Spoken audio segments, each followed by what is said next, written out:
This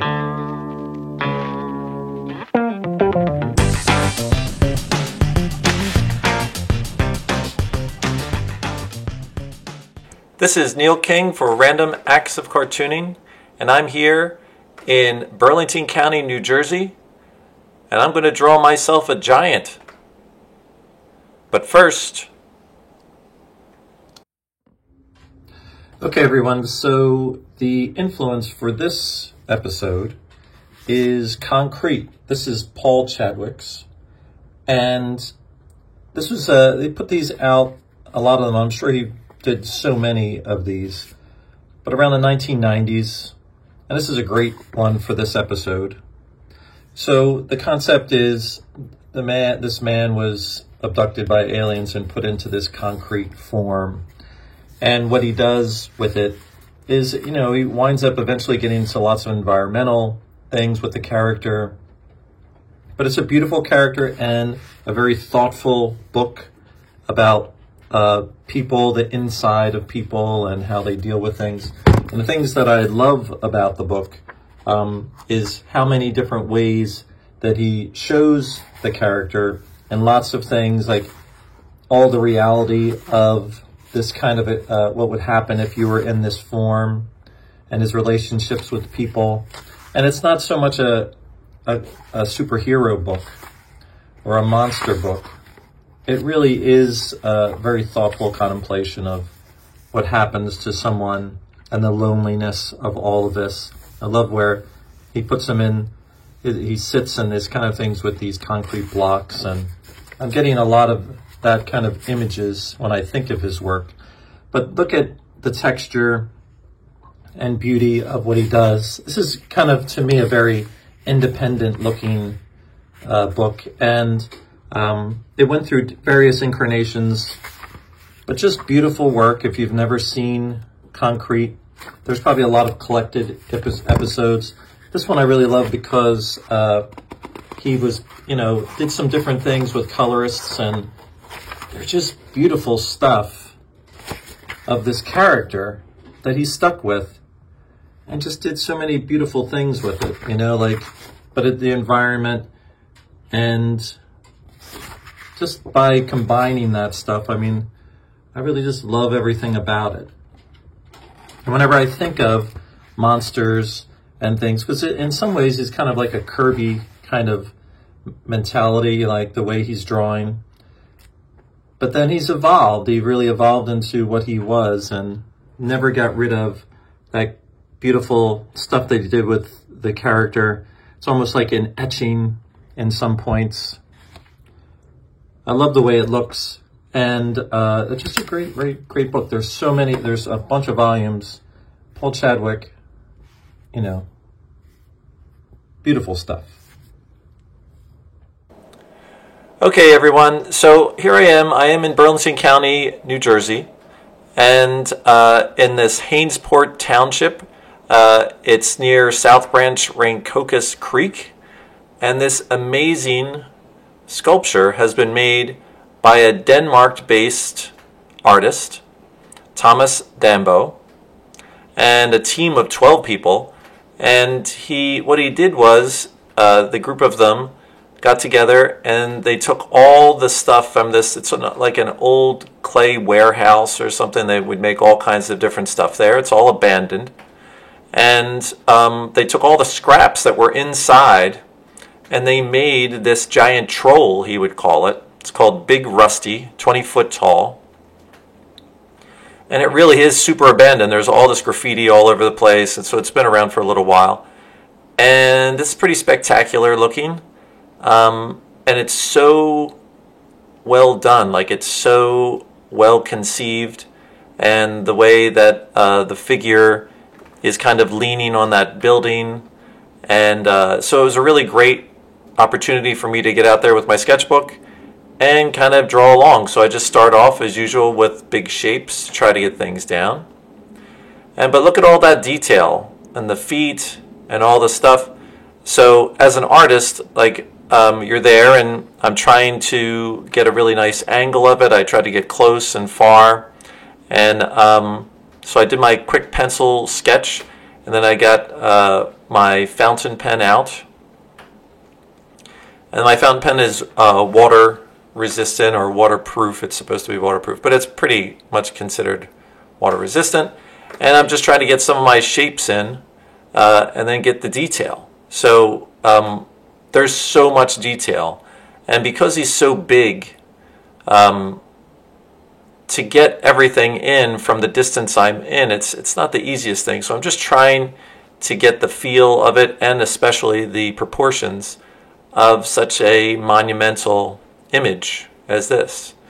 So the way I like to work with my with that pen is just to really kind of get lots and lots of angles with this. So you can see there's just so much to it. But for me, as a cartoonist, I do want to make sure that that I'm trying to get, you know, a certain amount of reality in there without myself just saying, "Oh, I would love to draw a character like this," and not necessarily have to draw the exact thing.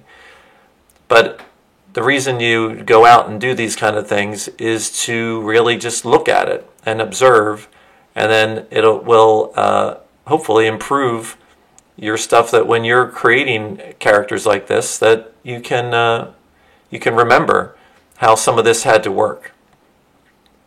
Now, for the time of the day, there's a certain amount of sun that goes off, and you can see that large shadow that goes off of his face. But at this stage, and it's just an overwhelming image, is that all I want to do is make sure that with the line drawing things, that I'm not overdoing certain areas. You just want to have a consistent line and remember your perspective. Like, to me, like even those feet, just to make it seem like they're supposed to be in that same part, I have to really look at it and make sure that that little bit of perspective that makes it seem like it's going back, receding back into the background, is there. It's just, you know, when you look at it, it's such a nice figure. I mean, he really has a nice feel for the anatomy of this, you know, fictional, fun character, and to make it relate to that roof is pretty unbelievable. Apparently he's done other ones, and the whole idea is that it would be all over the world, and he has a whole story behind it. But the idea of this sustainable art, and people just come in, and they probably every day, you know, people are making their way in just to see this thing, and not that many people are aware of it. I feel like I wasn't aware of it till just recently, and then so I thought it would be fun to get over there and draw. The weather is starting to get nicer in my area, so it wasn't too cold. But just all the angles, it's just like any great sculptor would want, is that it's like a sculpture in the round, you know, like you can go and take a look at lots of different angles that make it interesting. I would like to come back and draw some different angles of the character instead of this major, just kind of establishing image of the character from this point of view.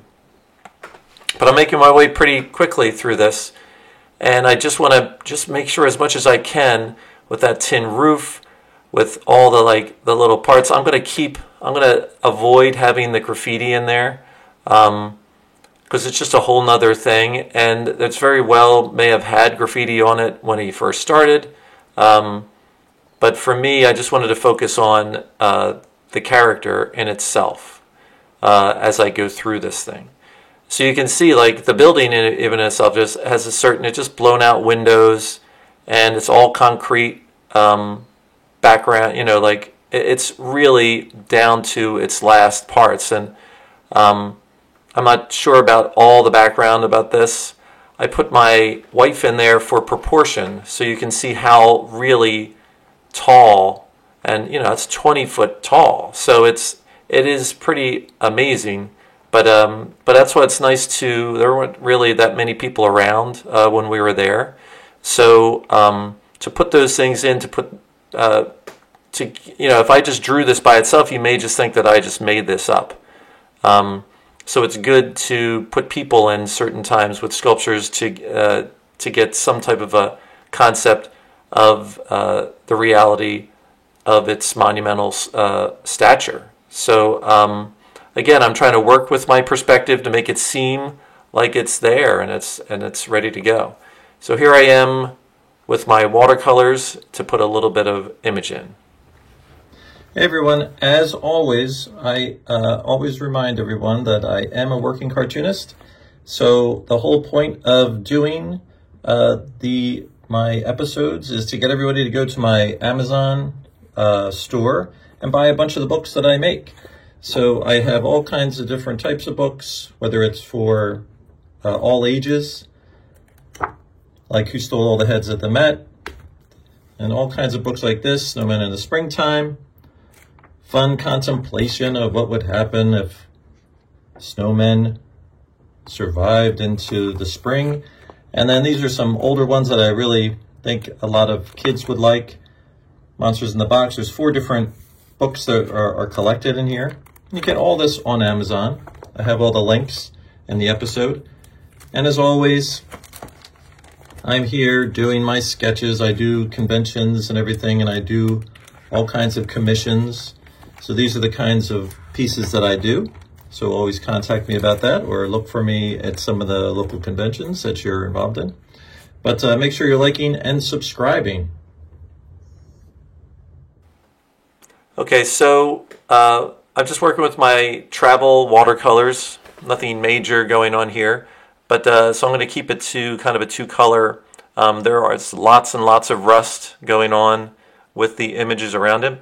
And with the way that I'm handling it, I just want to kind of touch into the parts that have the most of that color, because it really does have a lot of these 2 colors. There's a kind of a cool gray and and this very rusty tone browns, but not too deep. And I'm trying to add to it a little bit. Maybe I'll put a little black or green in it, to combine it for these complements. But for when I'm trying to do this wash, it's also just to kind of get a mood for what this thing is. I'm using a water brush, so you squeeze the middle section. There's a water reservoir in there, and it just pushes around. Really great for travel sketching. I'm kind of getting used to it. It's strange because when you're working with regular watercolors, you're just you have a brush and you really I can move pretty quickly between it, but you do really have to get a feel for how to make this all happen. And as always, because again I'm a cartoonist, I'm just looking for contrasts so that it reads as much as I can with something like this. And I make pretty fast work of the wash on top of the line, because the line, no matter what, is going to carry the day with most of this stuff. So again, I'm just trying to use some of that warmth in the background, set some atmosphere, lots of trees around. I don't want to over-render those to take away from the actual the giant. And so for me, at this stage, I'm just moving through, using the line as if it's part, limbs in the trees, and then adding off of it. And it just pushes everything back, but it gives you a sense that it's not just this separate little image by itself, and there's nothing in the background. It's good to kind of lay in some type of background to give scale. And so now I'm just kind of putting in some of these grays, and there's not a lot of the way it's an older kind of thing. There's not a lot of shiny feeling to this, but I try to leave some white areas just so you get the idea that it's metal. It's not just wood, and so there's lots of different kinds of things going on, and it is it's so important. Even like I get to a certain stage, I'm like, is this done? And you really do need way more contrast. Like if I was going to spend a lot more time, if this was a painting or something, I would get way more lights, mediums, and darks than this. But for this, I'm, the fun of sketching is that you are not trying to spend hours doing it. You're trying to go in and really just try to lay in as much information as someone needs to understand what it is that you're seeing there. That some outsider could be like, wow, I would like to see something like this. This is just a remarkable kind of an image. And that's kind of what I look at, so I'll remember in my sketchbooks some of these things that I've seen, whether this could have been just a piece of architecture that I really liked. And so I'm trying to look at it in the same regard. So now I'm going in with a little bit of black with that gray to beef up the contrast, because it really needs a lot more contrast to be, to understand what's going on. And you can see there's some there. I don't, like I see a little bit more from that head off onto that shoulder. And then the other parts you can see it's tough. It's not catching a lot. There's some blue grays in there, lots of rubble and everything around. So for me, it's wise to kind of keep it a little more subtle than the actual part. But if without this dark, it's not going to look like that arm is on that roof, and it has to read like that. So you can see, like, I'm showing some of the shadows in there, so it seems like there's contact between the one, the roof and the character, and then the things that are around him. So this is quick, but and like I said, you're standing there with there's a certain amount of physicality to stand there and have this wooden board and just trying to get all that stuff in for a reasonable sketch of, I'm sure I was there for about 20 minutes to 30 minutes just drawing this whole thing. But without the deeper shadows, you get no sense of the anchoring the image to the environment. So I'm always like right down to the end, adding more and more. And if I could, I'm sure I would just add way more darks to it. But I'm getting really close to what I think is the end of the image. So it's just touch-ups. But every time you put something in, some dark in, you realize you have to go into a different place in the sculpture and beef up that area, because you don't want everything to look like just the one section has this real dark part. So you have to kind of move that dark, the shadows around to make it an overall like a balanced image. So there's just so much going on in that character. But again, I think there's a whimsical quality to it, and it was a lot of fun to do. So thanks for watching the episode, and get out there to Burlington County and go see this thing for yourself. See you next time.